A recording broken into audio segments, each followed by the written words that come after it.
السلام علیکم ورحمۃ اللہ وبرکاتہ۔ بسم اللہ الرحمن الرحیم۔ مجھے اپنے نام کی پکار سنائی دی تو کتنی دیر مجھے اپنے کانوں پر یقین نہیں آیا۔ یہ سب مجھے خواب لگ رہا تھا، ایسا خواب جو کبھی بھی ٹوٹ سکتا تھا۔ میں سکتہ زدہ بیٹھی تھی، میرے سامنے بیٹھی میڈم نے مجھے ٹوکا دیا تو میں لڑکھڑاتے ہوئے اپنی کرسی سے اٹھی اور خواب کی سی کیفیت میں چلتی ہوئی اسٹیج تک جا پہنچی۔ اسٹیج پر کھڑا مہمان خصوصی پہلے تو مسکرا کر میرے آنے کا انتظار کر رہا تھا، مگر اب میری سست روی سے آنے پر قدرے جھنجھلا گیا۔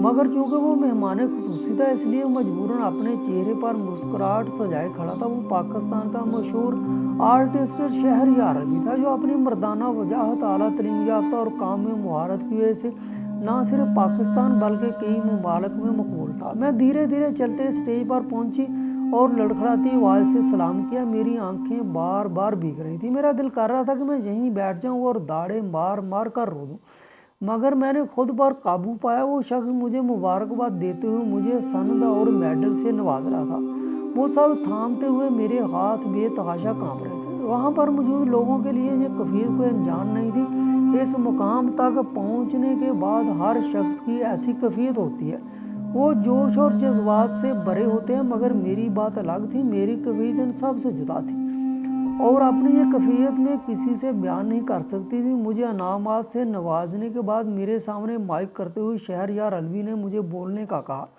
مگر میں ان سب کو نہیں بتا سکتی تھی جو کچھ میں جھیل چکی تھی۔ مائک ہاتھ میں لیتے ہوئے میں نے ہال میں بیٹھے زائرین کی طرف نگاہ دوڑائی تو 5ویں رو میں بیٹھی اس عظیم شخصیت پر میری نظر پڑ گئی۔ میں بھیگی آنکھوں سے بے ساختہ مسکرائی اور کہا، میں اس مقام تک صرف ایک شخصیت کی وجہ سے پہنچی ہوں اور میں ان کی دل سے شکر گزار ہوں۔ صرف انہی کی وجہ سے میرے لیے یہ خواب پورا کرنا ممکن ہو پایا ہے۔ اتنا کہہ کر میں نے مائک دوبارہ شہریار علوی کو تھما دیا اور اسٹیج سے اتر کر اس بلڈنگ کے سنسان ایریا کی طرف چلی گئی۔ مجھے رونا آ رہا تھا، میرے سینے پر بوجھ بڑھتا جا رہا تھا۔ مجھے لگ رہا تھا کہ اگر آج میں نہ روئی تو میرا دل پھٹ جائے گا۔ میں اپنے خواب پورے کرنے پر مجھے خوش ہونا چاہیے تھا، مگر میرا دل شدید تکلیف اور غم میں بھرتا جا رہا تھا۔ مجھے خوشی نہیں ہو رہی تھی، میرے اندر موجود خالی پن اتنا گہرا ہو چکا تھا اب مجھے کوئی بھی خوشی محسوس نہیں ہوتی تھی۔ اس مقام تک پہنچنے کے لیے میں نے بہت تکلیفیں اٹھائیں، بہت آنسو بہائے تھے، بہت سی ذلتوں کو گلے لگایا تھا، اپنے سارے رشتے کھو کر یہاں تک پہنچی تھی۔ خود کو مار کر میں نے یہ مقام حاصل کیا تھا۔ میں ہچکیوں سے رو رہی تھی۔ جب مجھے اپنے کندھے پر دباؤ محسوس ہوا، میں نے آنسوؤں سے تر اپنا چہرہ اٹھایا تو اپنے سامنے اسی مہربان عورت کو پایا جس نے مجھے مرنے نہیں دیا، میرے خواب ٹوٹنے نہیں دیے۔ ان کو سامنے پا کر میں ان کے گلے لگ دی اور پھوٹ پھوٹ کر رونے لگی۔ مسز فیصل نے بھی مجھے رونے دیا، شاید وہ چاہتی تھی کہ میرے دل کا بوجھ ہلکا ہو جائے، مگر یہ اتنا آسان نہیں تھا۔ میرے لیے سب سے بڑی تکلیف یہ تھی کہ میری اس خوشی کے موقع پر میرا اپنا کوئی بھی موجود نہیں تھا۔ میں بے تحاشا اذیت محسوس کر رہی تھی۔ محاورہ سنا تھا، کچھ پانے کے لیے کچھ کھونا پڑتا ہے، مگر مجھ سے بڑا بد نصیب اور کوئی نہیں ہوگا جس نے کچھ پانے کے لیے سب کچھ کھو دیا۔ آج اتنی بڑی کامیابی ملنے پر میرا دل خوش نہیں تھا بلکہ خون کے آنسو رو رہا تھا۔ میری زندگی کے گزرے وہ تمام ماہ و سال میری آنکھوں میں فلم کی طرح چلنے لگی۔ مجھے وہ دن یاد آیا جب پہلی بار میں نے یہ شوق پالا تھا۔ میں اکلوتی بیٹی تھی، میری ماں بیوہ ہونے کے بعد نانی کے ساتھ رہتی تھی۔ میں نے اپنی زندگی اماں، خالہ اور نانی کے علاوہ کسی کو نہیں دیکھا تھا۔ بچپن میں میرے والد کا انتقال ہو گیا اور اس کے خاندان والوں نے مجھے اور میری ماں کو اپنے پاس رکھنے سے انکار کر دیا تھا۔ تب اماں مجھے لے کر نانی کے پاس آ گئی۔ میری خالہ بہت دور کے گاؤں میں بیاہی ہوئی تھی اور شاذ و نادر ہی ہم سے ملنے آتی تھی، اور جب بھی آتی اکیلی ہوتی، ان کے شوہر یا بچے کبھی بھی ان کے ساتھ نہیں ہوتے تھے۔ ہمارے گاؤں کی نسبت خالہ کا سسرالی گاؤں ترقی یافتہ اور بڑا تھا۔ خالہ بتاتی تھی کہ ان کے گاؤں میں بڑی بڑی مارکیٹیں ہیں۔ تب میری فرمائش پر خالہ اپنے گاؤں سے ہمارے لیے ٹی وی لائیں۔ چھوٹا سا رنگین ٹی وی پا کر میں بہت خوش تھی، اور جب بھی اپنی پڑھائی سے فارغ ہوتی ٹی وی چلا کر بیٹھ جاتی جہاں ڈراموں کے ساتھ ساتھ دیگر پروگرام بھی نشر ہوتے تھے۔ اور تب ایک ایسا پروگرام میری نظر سے گزرا جس نے میرے دل کی دنیا کو ایک دم بدل ڈالا تھا۔ وہ پروگرام دیکھ کر میں کسی اور ہی دنیا میں پہنچ گئی تھی، اور وہ آرٹ کا پروگرام تھا جس میں کینوس پر ڈھیروں رنگوں سے